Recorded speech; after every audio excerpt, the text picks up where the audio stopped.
Roger, boa tarde, tudo bom? Boa tarde. A gente destacava com os jogadores que vieram durante a semana aqui para a coletiva a importância desta partida, para dar ritmo e sequência para essa turma que não vem jogando frequentemente e também para o Atlético buscar essa 10ª vitória na fase classificatória, já que já garantiu a primeira colocação. Exato, garantida a primeira colocação e a vantagem, é importante continuar vencendo. E a gente leva um time com jogadores com menos minutos em campo, mas que querem muito mostrar a sua qualidade e o desejo de ter mais oportunidades ao longo do ano. E inevitavelmente aqueles que menos jogam precisam de uma atenção mais especial, porque logo ali na frente serão eles, ou são eles, que quando entram vindos do banco de reserva, que têm decidido muitas vezes os jogos a nosso favor. Então é importante valorizar esse momento, né, e fazer um bom jogo, oportunizando aqueles que, como eu disse, têm menos minutos em campo, estejam presentes. Né. Tem uma atenção muito grande com os atletas. A gente já havia feito um amistoso no começo da semana, aumentando a carga de trabalho desse grupo, para que eles estivessem em condições, né, no final de semana, de representar bem o nosso time. Quando você fala em atenção especial com quem joga menos, seria mais do lado motivacional ou tem também um treinamento específico, algum tipo de trabalho específico para manter essa turma no alto nível? Não, as duas coisas, mas muito em questão do treinamento, o que a gente faz em conjunto com a fisiologia. Como se calcula os minutos de treinamento e os minutos de jogo somado, você tem um panorama de quanto esse grupo está harmonioso na distribuição das cargas e nos volumes, né, de treino e de jogos. Então, quando a gente propõe um amistoso para quem joga menos, é para que você consiga equilibrar mais esse volume, e esses jogadores que por vezes vão para o jogo e não entram na partida, possam ter uma carga mais aproximada daqueles que estão jogando mais. Que esse volume de treino e jogos não sejam tão diferentes. Então, porque à medida que vai passando a temporada, é importante ter todo mundo com a mesma carga de trabalho. Né, ou seja, de treinamento, ou seja, de jogos, de amistosos, né, porque isso é que vai dar a condição de que, quando necessário utilizar os atletas, estejam na melhor forma possível. E claro que a questão motivacional, ela tem um peso grande, porque os atletas se sentem muito envolvidos, né, dentro de todo o projeto, né, e sempre pronto a ajudar quando solicitado. Roger, das equipes da Série A do Campeonato Brasileiro, o Atlético é uma das que tem menor número de jogos, 14 oficiais. Qual a parte boa e qual a parte ruim disso? Eu acho que um calendário equilibrado, ele passa por isso. Acho que não tem parte ruim. O duro é você ter 3 meses do ano e 20 e poucos jogos já jogados. Esse ano, em função, como a gente já falou anteriormente, a diluição das competições ao longo da temporada, deu a condição de, por exemplo, de você ter um número de lesões menores que em outros momentos, porque você tem semanas mais abertas para trabalhar. Então, eu acho que não há prejuízo nenhum. Eu acho que só tem benefícios importantes do ponto de vista, principalmente nesse começo de temporada, que é um começo de aquisição de performance, né, que você tendo a maior parte do tempo os atletas presentes no trabalho, né, você consegue aumentar a questão do volume de treino e jogos desses caras e proteger a musculatura deles para que eles consigam cumprir o ano e a temporada desgastante que ela existe. A partir de agora,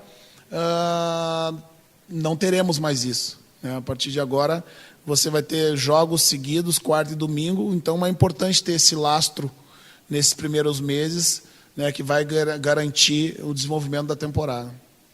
Roger, eu gostaria de ouvir uma opinião sua a respeito do que eu imagino ser um nivelamento do futebol. Eu não vou entrar se é por cima ou por baixo esse nivelamento, mas a gente vê, por exemplo, o Atlético vai enfrentar um Godoy Cruz, que não pega 3 meses, na análise superficial do torcedor, às vezes até da imprensa, é jogo fácil, o Atlético é favorito, vai vencer, não é bem assim. O Nacional do Paraguai, vice-lanterna do campeonato nacional do seu país, vem aqui, engrossa com o Cruzeiro, faz um jogo duríssimo, e tem sido assim, mesmo o Barcelona, quando joga no Espanhol, com os últimos colocados, Real Madrid, sempre jogos muito duros. O futebol está nivelado, na sua opinião, é por cima, é por baixo, e o porquê desse nivelamento? Talvez o nível de conhecimento se expandiu demais? Isso é uma boa reflexão a se fazer. Né? Qual a opinião que eu tenho a esse respeito? Talvez seja um pouco de autossuficiência da gente imaginar, porque por deter durante muito tempo o título de melhor futebol do mundo, e que todas aquelas equipes de outros países menos tradicionais no mundo do futebol sempre estão inferiorizados quando vão enfrentar equipes brasileiras. A bem da verdade é que o Brasil evoluiu e as outras equipes também evoluíram. Outros países evoluíram. Para mim, o que tem norteado muito isso é você perceber como equipes sul-americanas, seleções sul-americanas, como a Venezuela, né, o Equador, a Colômbia, hoje, eu acho que 90% desses jogadores jogam fora do país. E esse intercâmbio faz o crescimento, né, com a troca de conhecimento fora em outros mercados mais competitivos também. Isso é a prova da evolução. Quando dizem por vezes que a gente não evoluiu, não é verdade. Nós evoluímos, só que outras culturas também adquiriram conhecimento e passaram a formar grandes profissionais que correram o mundo e adquiriram experiência suficiente. Eu não vejo um nivelamento por baixo. A gente tem que entender cada momento da história como um momento único. A gente não pode fazer uma fatia de hoje e fazer uma comparação com uma fatia de 30, 40 anos atrás. Era diferente, para melhor, para pior, não dá para a gente afirmar isso.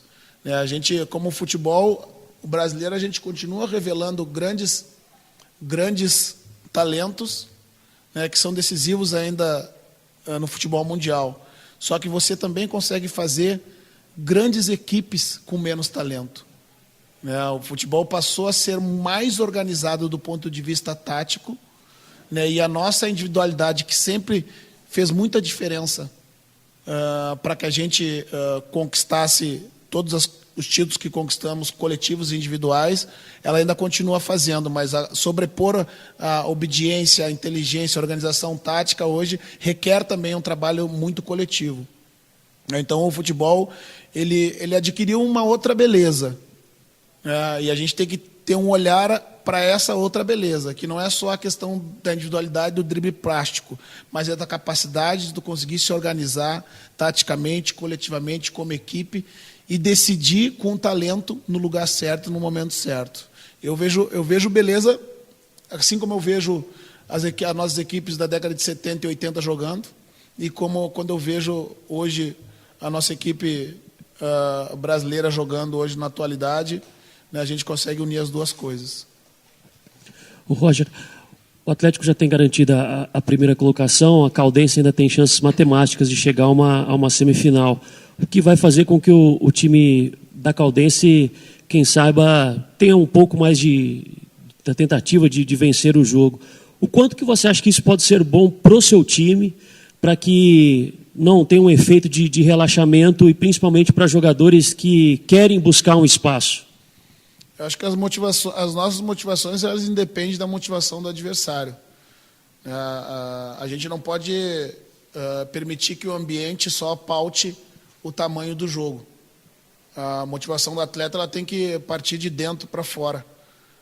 O interesse em fazer o melhor pelo seu clube, o interesse em poder aproveitar bem a oportunidade, o interesse em vencer e oferecer ao torcedor a vitória, em somar mais 3 pontos e aumentar a pontuação na competição, mesmo já estando classificado. Eu acho que tem muita coisa em campo, né? Não é um jogo amistoso, é um jogo válido pelo Campeonato Mineiro. A opção da gente estar levando uma equipe diferente é porque a gente tem um jogo na quinta-feira pela Libertadores.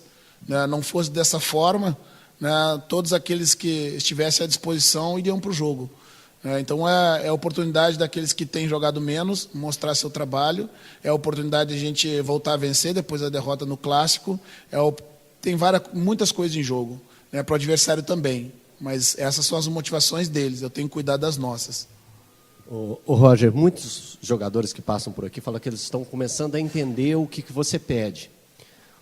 O que falta para eles entenderem o que você pede? Você olhando de fora, não, você está de dentro o tempo todo. Mas o que falta para você? Para esse time engrenar, para fazer grandes partidas, ganhar grandes jogos? Olha, o que falta é a gente efetivamente concretizar e fazer o que a gente vem treinando de campo, o que vem acontecendo. Não vencer em determinados momentos vai fazer parte da competição. O que significa fazer grandes jogos? Fazer grandes jogos é vencer. É vencer, o que a gente vinha fazendo até a derrota no Clássico. E por vezes o campeonato regional ele é parâmetro só em alguns momentos. Quando não se está bem, ele é parâmetro. Mas quando se está bem, ele não é parâmetro de referência, porque teoricamente é mais fraco que os outros campeonatos ou que as outras equipes. Eu acho que a gente não pode avaliar dessa forma. Até anterior ao Clássico, se tinha uma avaliação do confronto, que depois da nossa derrota, me parece que acabou tudo de novo. Os jogos vão ser difíceis daqui até o final do ano, no Regional, na Libertadores, no Campeonato Brasileiro, alternando bons jogos, e outros nem tanto e vencendo, jogando bem muitas vezes e não vencendo. A nossa equipe está construída, tem margem para evoluir, mas é uma equipe que vai vencer jogos grandes, jogos pequenos, e vai ao longo da temporada mostrar que tem condições de disputar coisas importantes. Agora o Regional é uma oportunidade ímpar, que é o primeiro título a ser disputado da temporada, e a gente quer chegar até lá. Roger, se você tiver todos que estavam na segunda-feira à disposição, você confirma que é aquele time que inicia, que começou o jogo-treino contra o Betinense. Em outro aspecto, o Atlético, mesmo com o time reserva, fez uma boa partida naquela última jogo da Copa da Primeira Liga, né?